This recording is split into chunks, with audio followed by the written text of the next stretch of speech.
So till now we have discussed about uh, the concept of top-down parsing, how we create a unique predictive parse table where each entries are unique. That means for a given non-terminal and looking ahead either at one token or two token or k tokens, I should decide what is the production I need to select for doing top-down parsing. Okay. Now, today we'll discuss some of the constraints that prevents a given grammar or a given language to being parsed through a LLK parser. Okay. So, what are the constraints? Constraints that prevent a language getting parsed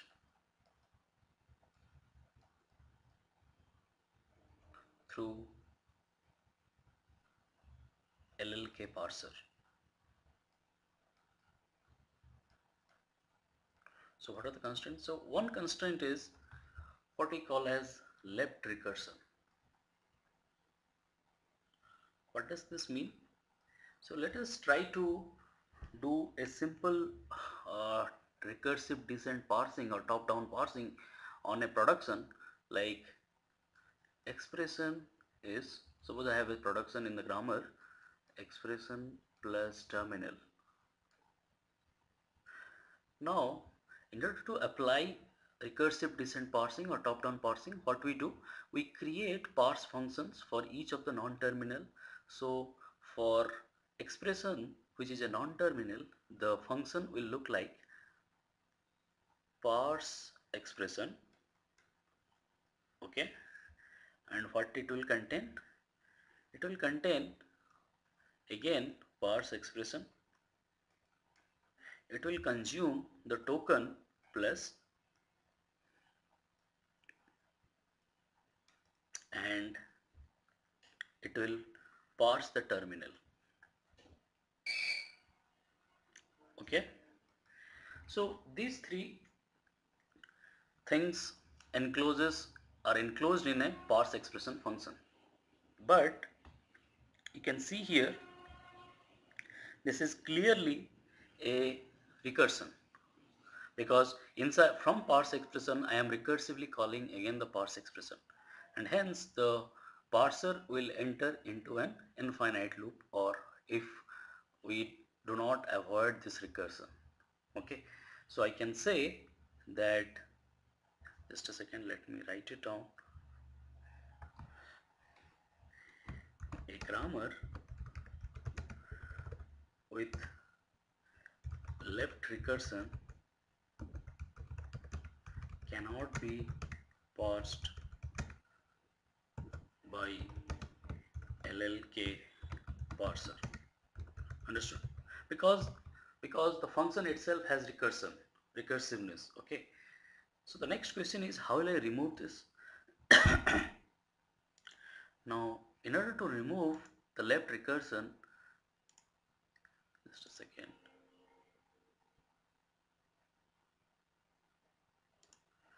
Okay, so in order to remove the left recursion, it is simple. We do some transformations in the production. Okay, so suppose I have a given non-terminal A, which is A alpha 1, and another for the same non-terminal I have another production like A beta 1. So a given non-terminal can have more than one productions, where one has this kind of left recursive nature, another is independent of the left recursion. Okay, then how will I transform it to avoid? So transformation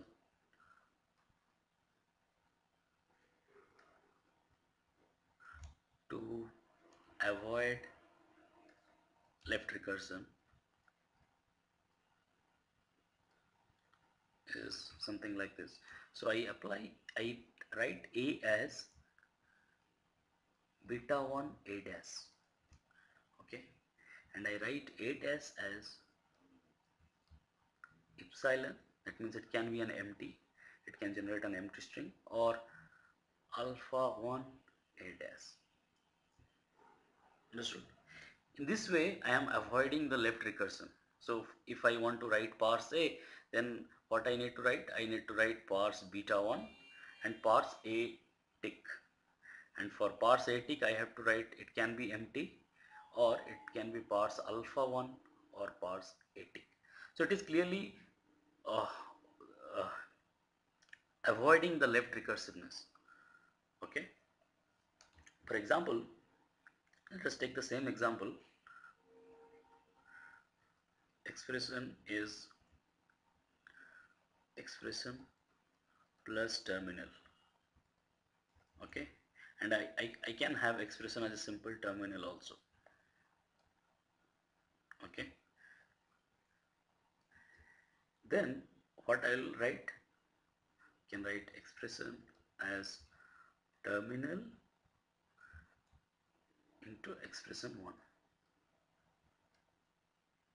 Okay, and what is my expression 1? It can be an empty string, or it can be expression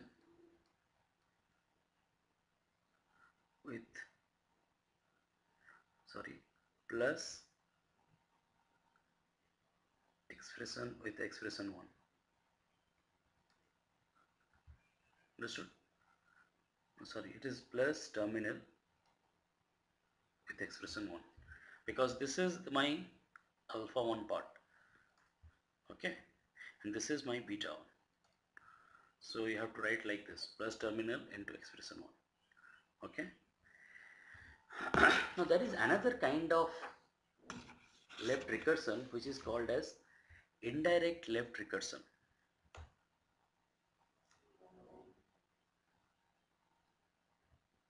So let me tell you what is that. So it is called indirect left recursion.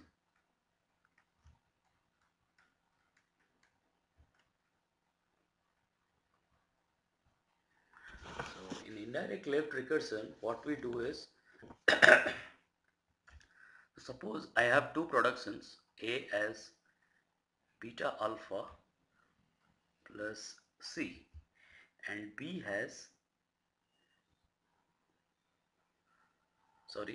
it is suppose B alpha, okay, and B has A beta plus D.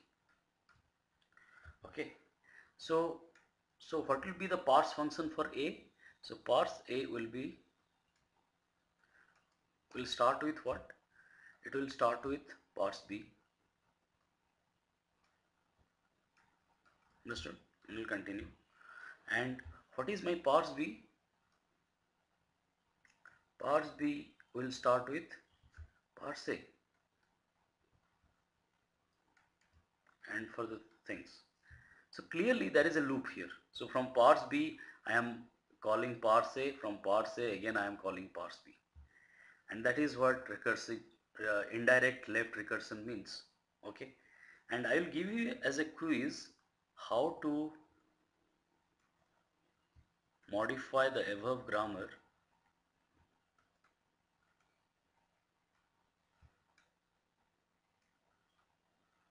to avoid left recursion. Okay, okay, now so this is one constraint that prevents a language getting parsed through LLK parser, that is left recursion. Okay, there is another constraint, that means, so while choosing a unique production, uh, we see that if two non-terminals have disjoint first set, okay, two production sequence have disjoint first set, then only I can uniquely choose a given production.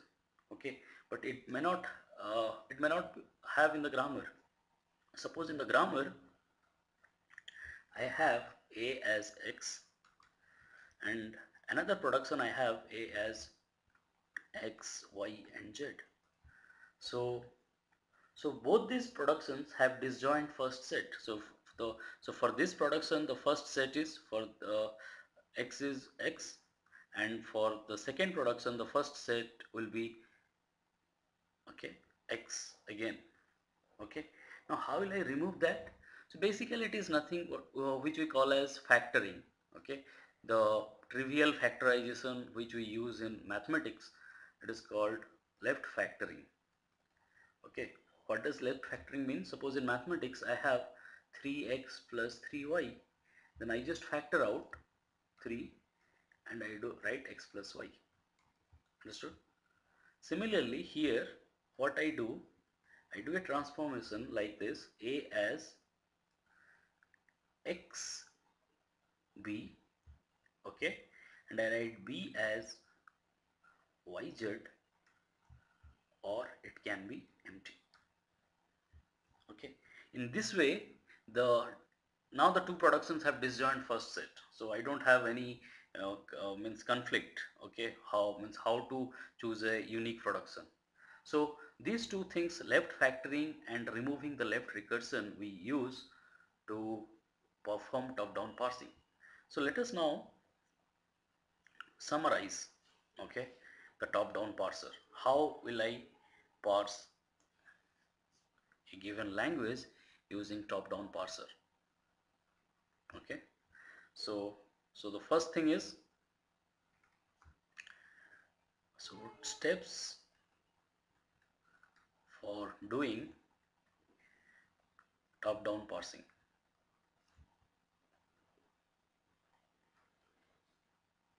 Okay,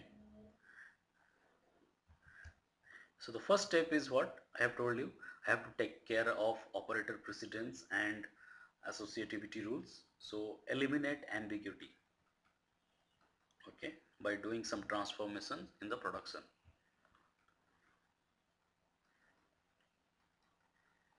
Second is eliminate left recursion, which I have just told you how to avoid. Third thing is perform left factoring.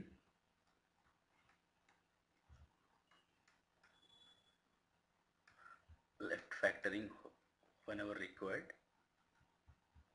Okay.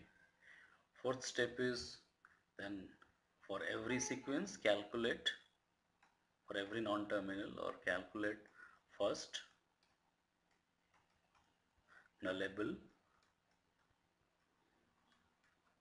and follow functions.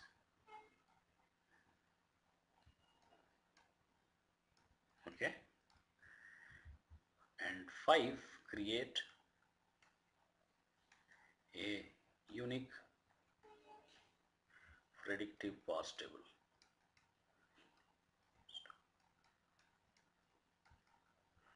using those functions. Okay.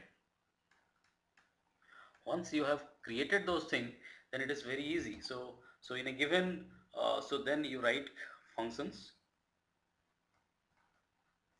parse x, okay, where x is a non-terminal. So I will give you an assignment how the tree data structure will look like and how you can plug in creation of a tree from parsex.